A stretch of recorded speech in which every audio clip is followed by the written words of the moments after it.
Relation के बाद सारा जो स्पर्म है वो बाहर आ जाता है। हम कैसे गर्भधारण करें, क्या करें जिससे कि जो स्पर्म है वो बाहर ना आए और हम जल्द से जल्द गर्भधारण कर सकें। कि जब आप रिलेशन बनाते हैं और जो स्पर्म है वो निकलता है, उसके बाद जो स्पर्म है उसमें जो है स्पर्म के साथ साथ स्पर्म को जिंदा रखने के लिए फ्लूइड भी होता है, यानी कि जो स्पर्म की गति को तेज करने के लिए या फिर स्पर्म को जिंदा रखने के लिए स्पर्म के साथ साथ फ्लूइड भी होता है उसमें मिक्स।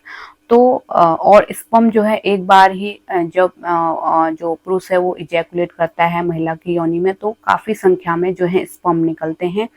और ज़रूरी नहीं है कि जो जितने स्पर्म निकल रहे हैं उतने आपकी बच्चेदानी में जाएं और आपके ट्यूब में जाएं और अंडे से भी मिले। जो स्पर्म जो निकलते हैं रिलेशन बनाने के बाद, कुछ स्पर्म आपकी योनि मार्ग में ही डिस्ट्रॉय हो जाते हैं, कुछ आपकी बच्चेदानी तक ही पहुंच पाते हैं। जो सही स्पर्म होते हैं, स्ट्रॉन्ग फास्ट रहते हैं, वो जल्द से जल्द आपके ट्यूब में जाते हैं और वहाँ पे आपके अंडे से मिल जाते हैं, यानी कि जो महिला है उनके अंडे से मिल जाते हैं। उनमें से भी एक स्पर्म केवल जो महिला का अंडा है उसके अंदर घुसता है और वहां से ही प्रेगनेंसी की शुरुआत होती है। फिर फर्टिलाइजेशन, वहां से शुरुआत फर्टिलाइजेशन का हो जाता है। 5-7 दिन वहां पे फर्टिलाइजेशन होता है ट्यूब में ही। उसके बाद ट्यूब उसको लुढ़का देती है जाइगोट को बच्चेदानी में, और बच्चेदानी में ही बच्चा इम्प्लांट होता है। वहां पे धीरे धीरे ग्रो होता है बच्चा, है ना। तो इस तरीके से प्रोसेस चलता है।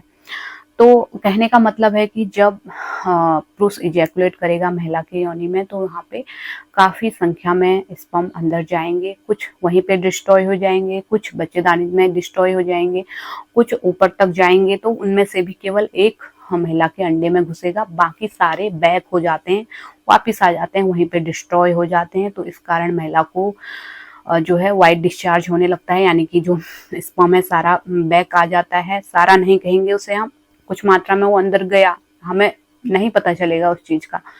तो या फिर दूसरे दिन भी जो ऊपर गया हुआ स्पर्म है वो आराम आराम से नीचे आ रहा है, या फिर जब हम वॉकिंग करने लगते हैं तब वो नीचे आ रहा है, तो हम समझ लेते हैं इस वजह से हमें प्रेगनेंसी नहीं लग रही है।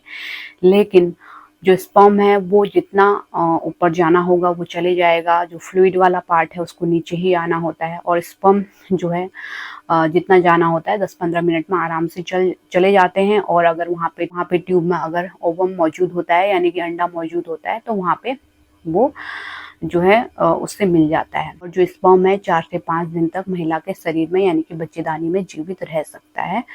तो इसलिए आपको टेंशन नहीं लेना है कि हमारा स्पर्म जो है वो वापस आ जा रहा है। आपको अपने ओवुलेशन टाइम पे रिलेशन बनाना है, और आप ओवुलेशन से 4-5 दिन पहले भी बनाएंगे या फिर ओवुलेशन से 1-2 दिन पहले भी बनाएंगे तो भी आपको प्रेगनेंसी लगने की संभावना हो जाती है। अपने फर्टाइल विंडो में आप रिलेशन बनाएंगे तो आपको प्रेगनेंसी होने के काफ़ी ज़्यादा चांस होते हैं, क्योंकि जो स्पर्म है वो 4 से 5 दिन तक आपके अंदर जीवित रह सकता है। तो कहने का मतलब है जो स्पर्म के साथ फ्लूइड वाला पार्ट है या फिर बाकी स्पर्म है वो बाहर ही आना होता है उसको। तो इसमें आपको घबराना नहीं है, टेंशन नहीं लेना है। देखिए इस चीज को स्पर्म बाहर ना आए, इस चीज को आप थोड़ा ठीक करने के लिए लेग अप वॉल पोजीशन अपना सकते हैं। हालांकि इसका ज्यादा कुछ फायदा नहीं होता है, क्योंकि जो स्पर्म चढ़ना होता है वो वैसे ही चढ़ जाता है। आप थोड़ी देर तक आराम कर सकती हैं या फिर पैर ऊपर करके दीवार के सहारे रेस्ट कर सकती हैं, जिससे कि अगर मोटिलिटी सही नहीं है, जो पुरुष के स्पर्म है उनकी मोटिलिटी सही नहीं है, तो जो है वो आराम से उनको एक ग्रेविटी मिल जाए, एक उनको ग्रेविटी अच्छे से मिल जाए। इसलिए आप कर सकती हैं ये चीज़ें। ज़्यादा नहीं लेटना है आपको। कोई महिलाएं 1-1 घंटा ऊपर पैर करके लेट जाती हैं, ऐसा नहीं करना है, इससे आपको बैक पेन ही होगा। आपको जो है 10-15 मिनट लेट के रहना है, उसके बाद आप आराम से अपने काम कर सकती हैं या फिर आप रेस्ट भी कर सकती हैं। तो इससे आपको प्रेगनेंसी लगनी होगी तो ज़रूर लगेगी। अगर आप अपने ओवुलेशन टाइम पे रिलेशन बनाएंगे तो ज़रूर प्रेगनेंसी लगेगी। ओवुलेशन कैसे निकालना है, ओवुलेशन कैसे ट्रैक करना है आपको, और किन दिनों पे आपको प्रेगनेंसी लगती है, बच्चेदानी का मुंह कब खुलता है, क्योंकि बच्चेदानी का मुंह जब खुलेगा तभी स्पर्म ऊपर जाएंगे, है ना। तो ये सब वीडियो मेरे चैनल पे आ गए हैं। पूरा प्लेलिस्ट आप चेक कर सकते हैं या फिर पिछली मेरी वीडियो देख सकते हैं।